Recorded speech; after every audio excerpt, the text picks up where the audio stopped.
I should have told. I should have asked Mike to come up with some memory lane music for this opening segment. Do you have any memory lane music, Mike? Memory lane, depending how far you want to go back. Well, to the 50s. It's Monday of Super Bowl week. How many Super Bowls did you cover? I've covered 6. Wow. But Six? Yeah, because there was 1987. I was working. Remember, you and I went through the golden era of television when we were making tons of money, and it was there. ESPN was still just a shadow network. No, yeah. So in 1987, I'm at the CBS affiliate Milwaukee. They sent me to the Super Bowl, even though the Packers were not in it. Wow. I went to cover the Broncos and the Giants in Pasadena, and they wanted a week of stories. Nightmare? Centered around, not as bad. But it was a nightmare. Because the local team wasn't in it, and I didn't. And back then it was a little different, John. You know, as we've seen the progression of TV go from, you know, when you worked hard to now just, I mean, by the time it got to Detroit, it was insanity. Yeah. You were going from 7 a.m. till midnight, and it was covering zany stuff. You know, like Jerome Bettis going bowling or go to Jerome Bettis. Well, they had all the time to fill. Elementary school. And you have 8 million newscasts, and it wasn't what I got into the business for, which I love sports, and I want to cover sports. I don't want to go cover Jerome Bettis' elementary school. No. God bless him. I love him. Yeah. But that's the kind of stuff we were doing. Right. Now, I went to the Super Bowl in I don't even try to keep track of the numbers anymore. Like what number Super? It was 19. It was after the 1984 season, whatever that was, like 20 or 15. I don't know. 14. I don't know. Whatever it was. Like I think it might have been Super Bowl 20. But anyway, it was Montana against Marino. Yeah, it was the 84 Super Bowl. Yeah, 49ers. 1985, but 84 Super Bowl. Yeah, 84 season. 1984 season. Yep. I was working for an ABC affiliate. The game was going to be on ABC, and you had 2 Pittsburgh kids, basically Western PA kids, playing each other so I went. That's when I got my first taste of why I would never want to cover a Super Bowl if the team that I cover on a regular basis wasn't in it. When I went to cover the Steelers, you knew the players knew you. If you showed up somewhere and asked them if you do an interview, they'd say okay. Where I couldn't walk up to Joe Montana and say or to somebody else on the Ronnie Lott. He didn't know who I was. So that's when I can still remember doing a stand up. I told the cameraman to get up on an elevated spot as we were being literally herded into the Candlestick Park for media day.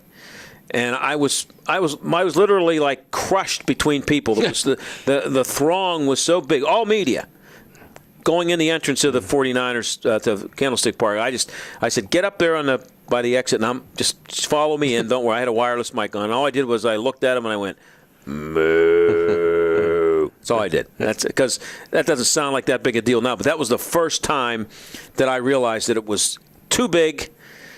Nobody can really do their job well because there's just you know who can do their job well? The network people who have the access and can set their stuff up wherever they want in the stadium. Yeah. But if you're a schlub from a local TV station, you're a cow in a herd of cattle. And so that's when I first got my taste of that.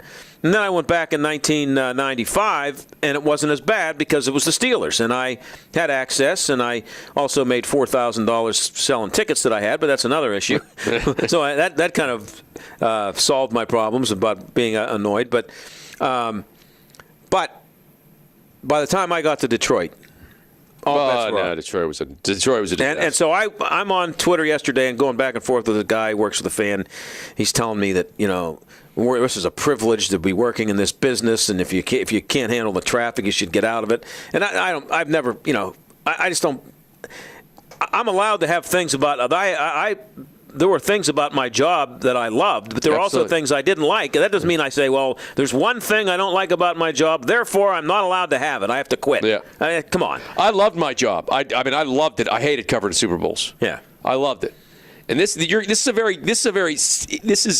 I'm a very glass half full, very positive guy, very optimistic guy. Covering Super Bowls is and I've told this to everybody since the Phoenix one. The Phoenix one was. I mean, it's no fun at all. There's not a zero until the game starts. No, there's like in Phoenix.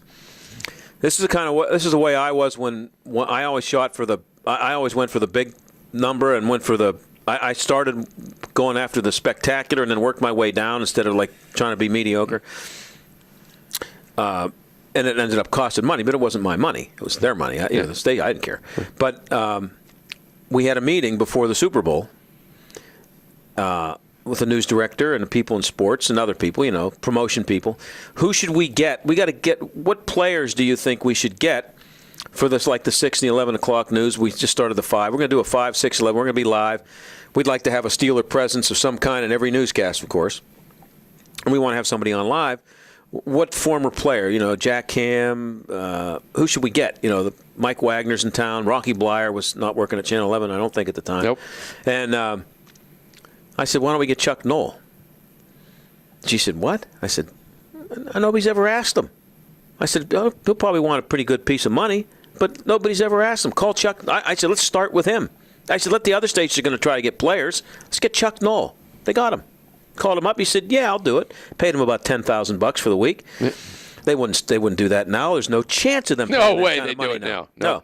But so I got to sit around and talk to Chuck Noll in a situation of all those years I never really did. He came.